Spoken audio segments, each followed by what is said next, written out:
Donc vraiment, ça a été une bonne leçon à ce niveau-là d'apprendre qu'en fait la marche chrétienne, ben voilà, c'est pas parce que tu es chrétien que tu es saint et que aussi, ben tu peux te tromper en fait. Tu peux te tromper et que tout est grâce. Tout est grâce. Tout est grâce à lui, tu sais? Et Dieu ne condamne pas, il est pas méchant, c'est pas un Dieu qui, parce qu'aujourd'hui tu as fait quelque chose, tu as critiqué, tu as mal parlé, tu as fait un mauvais truc, tu t'es mis en colère, qui va t'enlever des choses, mais il va t'enlever ton ministère. Quand il a parlé, quand il a dit une parole sur ta vie, c'est ta parole, il te la donne.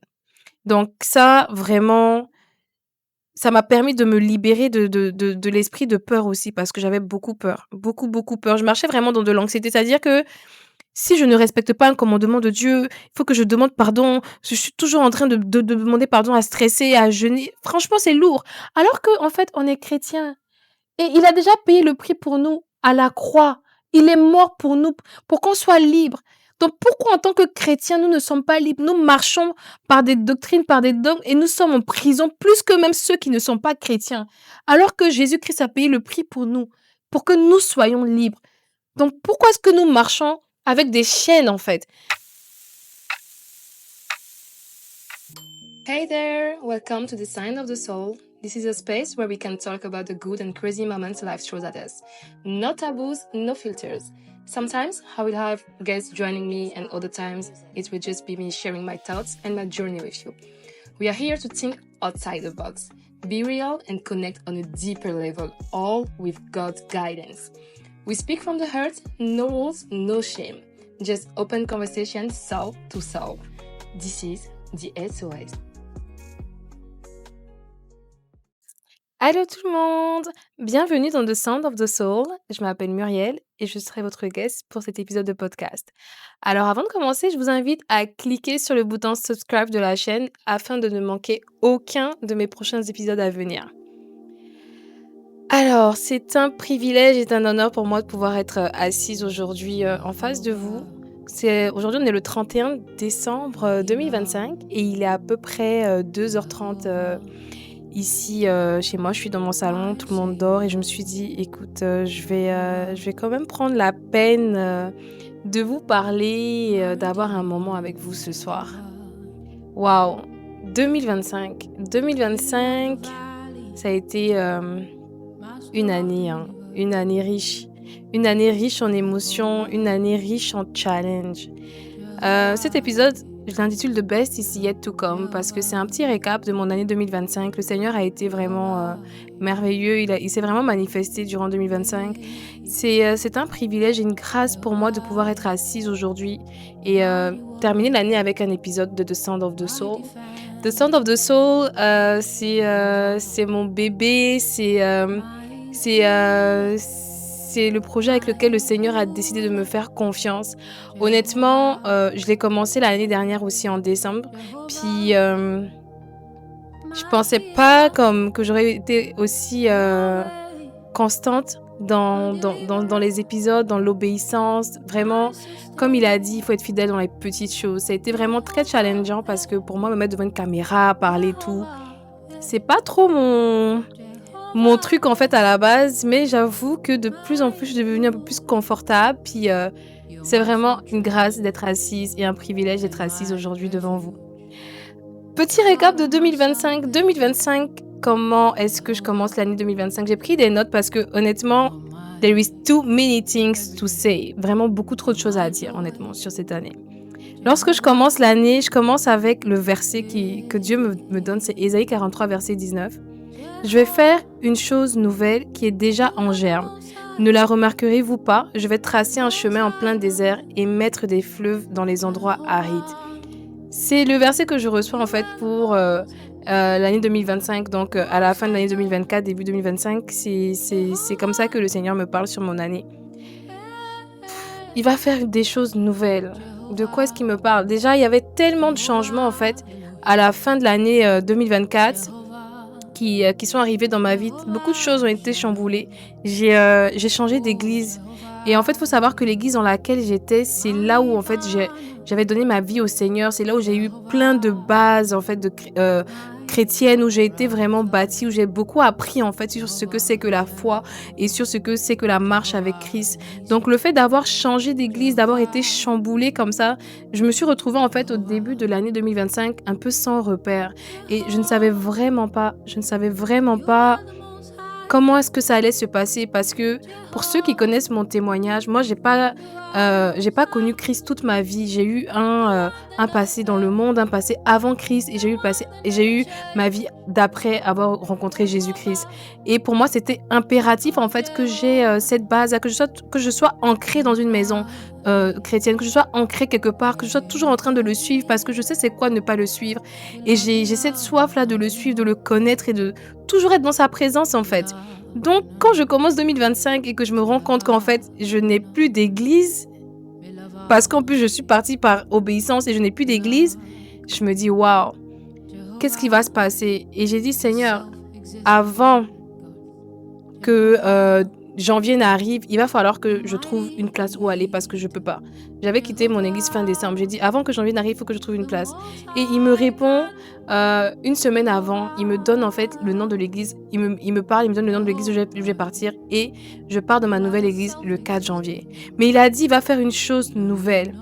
Il va faire une chose nouvelle. Malgré ça, tu sais, on est toujours un peu perturbé de trouver une nouvelle maison, une nouvelle église. Ça prend de s'orienter, ça prend même d'observer, parce que tu peux pas arriver quelque part et puis juste rentrer comme ça. Donc vraiment, le début de mon année dans ma marche a été pas mal chamboulé. Je me suis posé plein de questions. J'ai remis plein de choses en question par rapport à Jésus, par rapport à ce que j'ai appris, par rapport à ce que même j'ai compris. Donc j'observais et vraiment, j'étais vraiment sur le qui-vive. C'est-à-dire que je pars, j'observe un peu le monde, ce que le pasteur il dit. Est-ce que c'est en accord avec les écrits? Est-ce que c'est en accord avec ma compréhension? Mais je remets tout en question en fait. Je sais que j'ai rencontré le Seigneur non pas à l'église, donc c'est ça qui m'a sauvée, parce que si j'avais rencontré le Seigneur à l'église, peut-être que ça allait être vraiment différent, mais je l'ai rencontré chez moi et je l'ai rencontré dans la rue. Donc ce qui fait que je sais que pour trouver Dieu, pour trouver Jésus, c'est pas forcément d'aller dans un lieu saint, mais je sais aussi que c'est très important de pouvoir avoir une maison de prière. Donc toute ma première partie de mon année 2025, ça a été vraiment de rebâtir cette fondation et de me remettre en confiance en fait par rapport aussi aux églises, et de vraiment me dire ok, en fait, de me faire confiance et de ne compter que sur Dieu, que sur Jésus même pour le comprendre, et de ne même plus compter sur des êtres humains. Donc je me suis dit ok. Après j'ai dû commencer avec les épisodes du podcast et tout, puis ça a été comme vraiment marcher par la foi. J'ai dû vraiment marcher par la foi, parce que franchement, ça a été un moment en fait où aussi le Seigneur m'a juste dit va, et il a été silencieux. Silencieux. Il m'a montré, il m'a dit ok 2025, j'ai fait un vision board, voilà ce qui va se passer. Il m'a montré la vision de 2025 et il a été silencieux. Le Seigneur a été silencieux de la manière que je l'entendais avant, mais je l'entendais plus comme ça.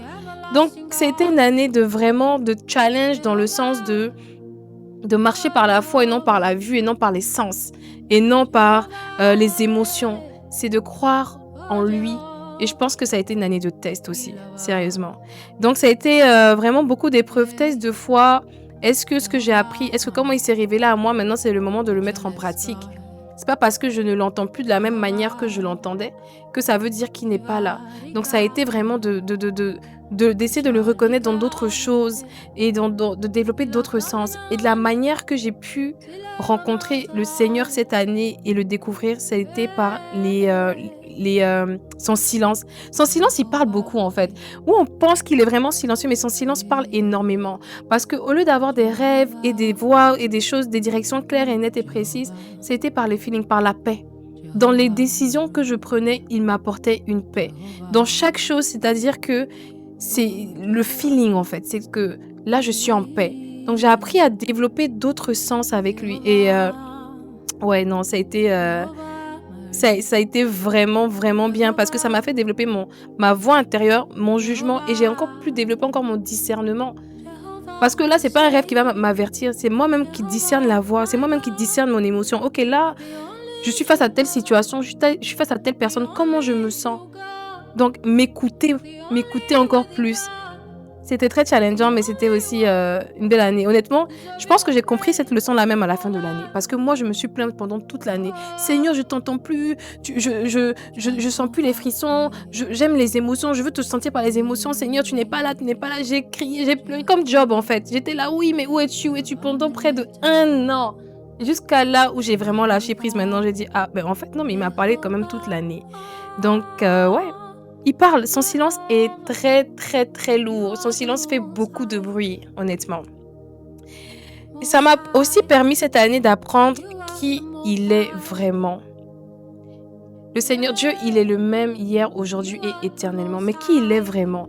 J'avais ça comme dans ma tête, cette idée-là de ce Dieu punisseur, ce Dieu-là qui te contraint, qui punit. Quand tu agis mal, il te punit, il te donne une bénédiction ou bien il t'enlève la bénédiction. Franchement, je marchais dans la peur, en fait. Et il m'a appris, en fait, cette année à me dire qu'en fait, à comprendre que je peux pas être parfaite. Je peux pas être parfaite. Je peux, je peux tomber comme tout le monde, mais le seul moyen, en fait, comme de pouvoir marcher et de pouvoir être, de ne pas m'effondrer émotionnellement et de tomber dans d'autres choses, dans d'autres dégâts, c'est par sa grâce. Donc j'ai compris que tout est sa grâce, en fait. Et j'ai vraiment lâché prise. J'ai vraiment compris que je ne maîtrise rien. Parce que moi, en fait, j'étais dans le contrôle. Mais là, cette année, j'ai dû vraiment lâcher prise. Tu sais, je ne maîtrise rien. Je suis humaine. Tu sais, être chrétien, ça veut pas dire être saint, être parfaite. Je me suis retrouvée à me rendre compte qu'en fait, non, Muriel, tu peux pécher, tu peux retomber dans les anciens trucs d'avant. Mais le seul moyen pour toi de garder la tête et de marcher, c'est déjà de te dire qu'en fait, cette fois le juste tombe, cette fois il se relève. Mais une chose est sûre, c'est que Dieu t'aime. Il ne t'a pas aimé parce que tu es parfait. Il t'aime parce que c'est ton Dieu. Il t'a envoyé sur cette terre, il t'aime. En fait, la terre, là, il te la donne. Il nous aime, en fait. Il n'est pas un Dieu qui nous condamne. C'est pas un Dieu comme nous, les êtres humains. Il n'a pas les émotions comme nous. Quand quelqu'un fait quelque chose, on lui jette la pierre, on le condamne, on critique. Non, non, non. Dieu, il te pardonne. Il sait même avant que tu ne fasses des choses, il sait. Donc, vraiment, j'étais très, très... ça, c'était vraiment un cours vraiment d'humilité pour ce niveau-là. Et même, ça m'a même donné même un peu plus de compassion envers même les hommes de Dieu, envers les gens qui sont de ministère, envers les gens même. Parce qu'on est très dur avec eux, mais en fait, c'est des humains. Tout peut arriver à n'importe quel moment, mais tout est grâce. Tout est grâce. Ce qui nous éloigne ou ce qui nous permet de quand même rester dans la bonne direction, c'est la parole de Dieu et de se rappeler qui il est. Sinon là, sincèrement, je pense que tout le monde pêche. Je vois pas qui ne pêche pas en fait. Donc vraiment, ça a été une bonne leçon à ce niveau-là d'apprendre qu'en fait la marche chrétienne, ben voilà, c'est pas parce que tu es chrétien que tu es saint et que aussi, ben tu peux te tromper en fait. Tu peux te tromper et que tout est grâce. Tout est grâce. Tout est grâce à lui. Tu sais. Et Dieu ne condamne pas, il n'est pas méchant, c'est pas un Dieu qui, parce qu'aujourd'hui tu as fait quelque chose, tu as critiqué, tu as mal parlé, tu as fait un mauvais truc, tu t'es mis en colère, qui va t'enlever des choses, il va t'enlever ton ministère. Quand il a parlé, quand il a dit une parole sur ta vie, c'est ta parole, il te la donne. Donc ça, vraiment, ça m'a permis de me libérer de l'esprit de peur aussi, parce que j'avais beaucoup peur, beaucoup, beaucoup peur. Je marchais vraiment dans de l'anxiété, c'est-à-dire que si je ne respecte pas un commandement de Dieu, il faut que je demande pardon. Je suis toujours en train de demander pardon, à stresser, à jeûner. Franchement, c'est lourd. Alors qu'en fait, on est chrétien. Et il a déjà payé le prix pour nous à la croix. Il est mort pour nous, pour qu'on soit libre. Donc pourquoi en tant que chrétiens, nous ne sommes pas libres? Nous marchons par des doctrines, par des dogmes et nous sommes en prison plus que même ceux qui ne sont pas chrétiens. Alors que Jésus-Christ a payé le prix pour nous, pour que nous soyons libres. Donc pourquoi est-ce que nous marchons avec des chaînes en fait? Et vraiment j'ai compris en fait c'est quoi la liberté en Christ. Ouais.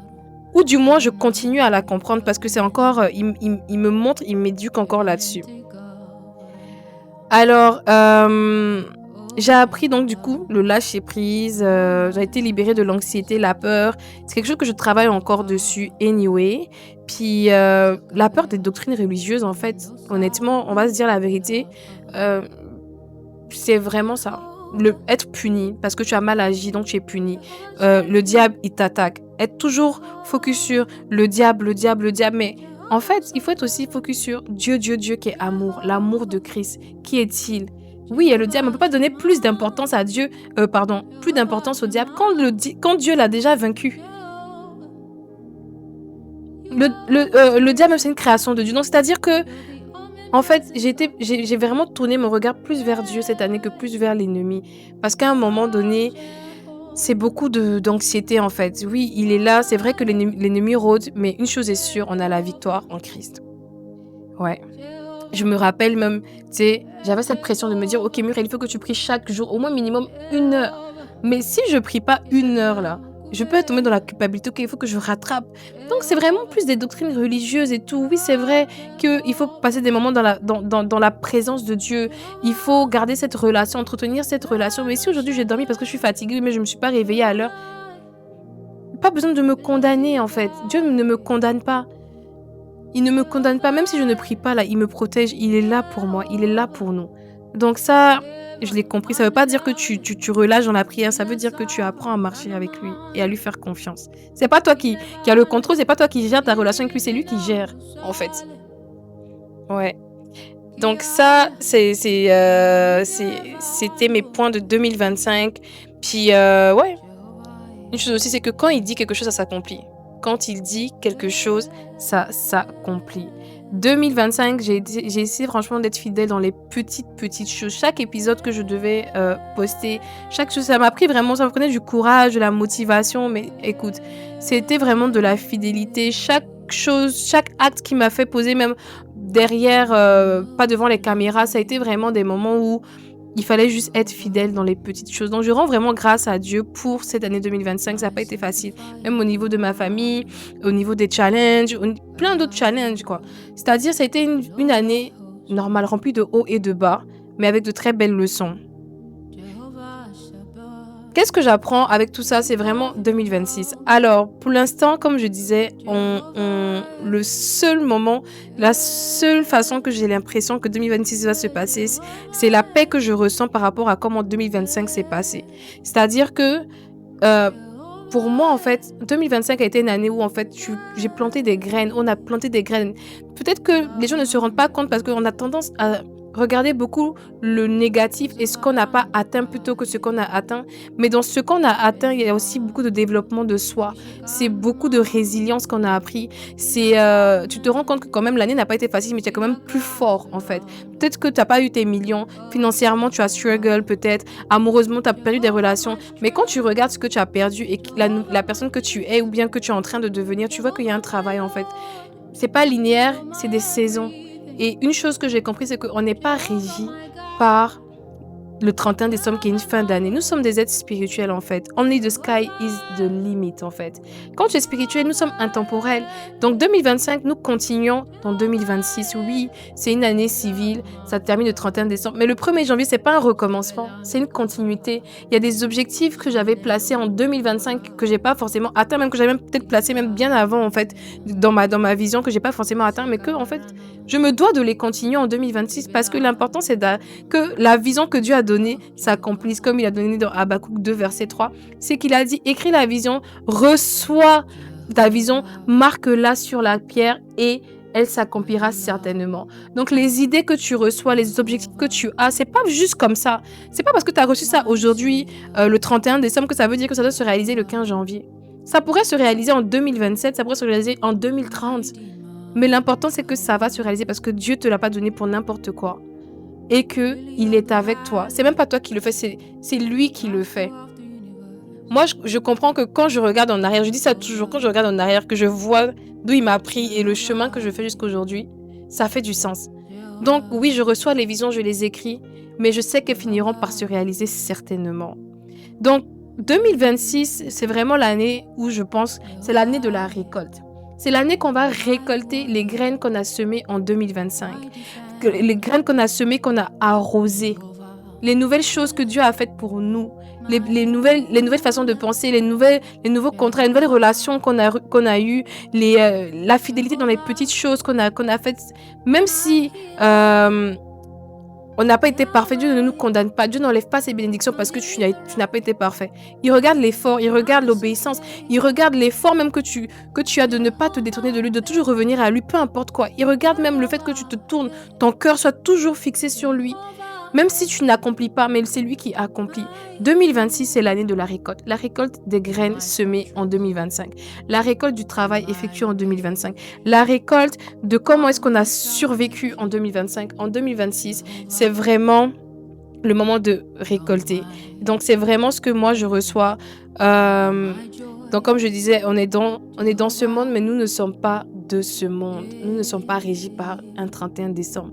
Nous ne sommes pas réglés par la fin d'une année. Nous sommes réglés intemporellement. Tant que le souffle de vie on l'a, il y a encore de quoi faire. Chaque jour est une nouvelle opportunité de se réaliser. Chaque jour est une nouvelle opportunité de se renouveler. Chaque jour est une nouvelle opportunité de laisser Dieu agir. On ne sait jamais quand est-ce que ça va arriver, mais une chose que moi je sais, c'est que c'est le Dieu du tout à coup. Et que ce qu'il dit, il accomplit. Il ne faillit pas, sérieusement, il ne faillit pas. Je l'ai vu dans les petites choses. Donc je vois pas pourquoi est-ce que ça ne serait pas dans les grandes choses en fait. C'est le Dieu, c'est le Créateur, il n'y a rien qui lui est impossible. Donc vraiment, je me dis que vraiment 2026, on devrait vraiment marcher dans la paix. Peu importe ce que tu vois, essayons de marcher dans la paix en fait. Essayons de prendre ce saut-là de foi en fait. Ce jump de foi à lui dire vraiment Dieu, je te fais confiance. C'est vrai que tu m'as dit ça, mais ce que je vois là, c'est pas ça, hein. Mais moi, je marche pas par la vue, mais je marche par la foi. Tu as dit que ça va se faire, ça va se faire.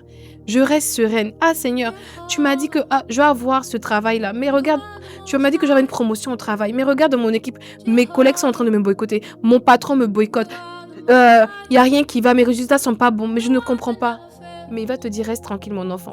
Parce que c'est dans cette tempête-là que moi je me glorifie. C'est dans cette tempête-là qu'il se glorifie. Il ne faillit pas. Que notre foi ne soit pas ébranlée. Ça ne veut pas dire que l'année sera forcément la plus belle ou bien il n'y aura pas des débats, il n'y aura pas des turbulences. Il y a toujours des turbulences, c'est la vie, c'est comme ça. Ce n'est pas linéaire, ça fait partie du chemin. Et malheureusement, on apprend des bonnes nouvelles comme des mauvaises nouvelles à chaque fois. Mais une chose est sûre, c'est qu'il faut qu'on soit fort et qu'on reste fort parce que c'est lui qui nous fortifie. C'est que peu importe ce qui va arriver, qu'on soit juste fixé sur lui. Qu'on soit juste fixé sur lui. Donc j'invite tout le monde en fait qui a reçu des visions, qui a reçu des objectifs, qui a des choses à cœur. Peut-être tu hésites même d'écrire. Parce que je te dis qu'en fait chaque année c'est la même. Chaque année tu vas dire ah c'est mon année, cette année c'est mon année. Cette année c'est mon année, cette année c'est mon année. Mais ne décourageons pas sérieusement. J'invite tout le monde. Que si tu as des objectifs, que tu as des choses qui te tiennent à cœur, tu te dis bon voilà je veux faire cet achat là cette année là. Mais regarde mes fonds, regarde mes dettes, je n'ai pas ces dettes là. Mais c'est Dieu qui efface les dettes. C'est lui qui va te permettre, il peut mettre des gens de dessiner sur ta route qui vont te permettre de pouvoir acquérir des choses, que tu peux même acquérir des biens avec, où tu penses que tu as besoin de tes investissements pour acquérir ce bien-là, où tu allais mettre tous tes investissements, pardon. Le Seigneur peut juste ouvrir cette porte-là pour acquérir un bien. On peut même te donner juste un bien comme ça, que ce soit une voiture, que ce soit, je sais pas, ce que ton cœur veut. Parce que rien ne lui est impossible. Il a dit que tu l'auras certainement. Il n'a pas dit de quelle manière. Des fois, nous, on voit des choses, on veut des choses de la manière que nous, on veut que ça se réalise. Et on pense trop avec la chair, avec trop le fait qu'on est humain. Mais notre Dieu, c'est le Dieu du surnaturel. Les choses qu'il nous donne ne sont jamais logiques humainement, en fait. Et c'est pour ça qu'après vient un témoignage. Parce qu'il faut qu'on puisse dire que non, on sert le Dieu du surnaturel, le Dieu de l'au-delà. Le Dieu qui n'est pas humain, qui ne fait pas les choses comme nous ici. Donc, franchement, écris la vision. Écris ce que tu penses, écris ce que tu ressens, écris ce que tu veux et remets-lui entre ses mains. Ça s'accomplira certainement. Peut-être pas forcément 2026, mais ça s'accomplira certainement. Donc 2026, c'est la continuité. On continue 2025, on continue les années. On ne recommence pas. Les choses qu'on n'a pas atteintes, on se donne les moyens de les atteindre. Peu importe. La vie, c'est un marathon, c'est pas une course. On n'est pas là en train de courir contre les gens. C'est nous et nous-mêmes avec Dieu. Et l'important, c'est d'arriver au point final. So 2026, the best is yet to come. Le meilleur est à venir, donc je vous dis Happy New Year. Franchement, c'est le 31 décembre aujourd'hui. Je ne sais pas si j'aurai le temps de monter toute la vidéo, de la poster avant donc ce soir, le 31, ou bien de la poster début janvier, peu importe. Mais je veux juste vous dire bonne année. Que 2026 soit une année de récolte des graines pour vous et des graines que vous avez semées en 2025. Que la gloire et la lumière de Christ et de Dieu brillent sur vous, sur tout un chacun. Que vous soyez remplis de patience, que vous soyez équipés de l'armure de Christ et que franchement, cette année 2026, les soldats de Christ, là, on récolte. Cette année, on récolte. Franchement, donc vraiment merci pour cette année 2025. Merci de m'avoir suivi avec ces épisodes. On continue pour voir comment The Sound of the Soul sera pour 2026. J'ai hâte de voir, où Dieu va m'envoyer avec, ce podcast, avec ce projet. Puis, voilà, je vous aime et puis, je vous souhaite de passer de belles fêtes avec vos familles et à bientôt. Bye.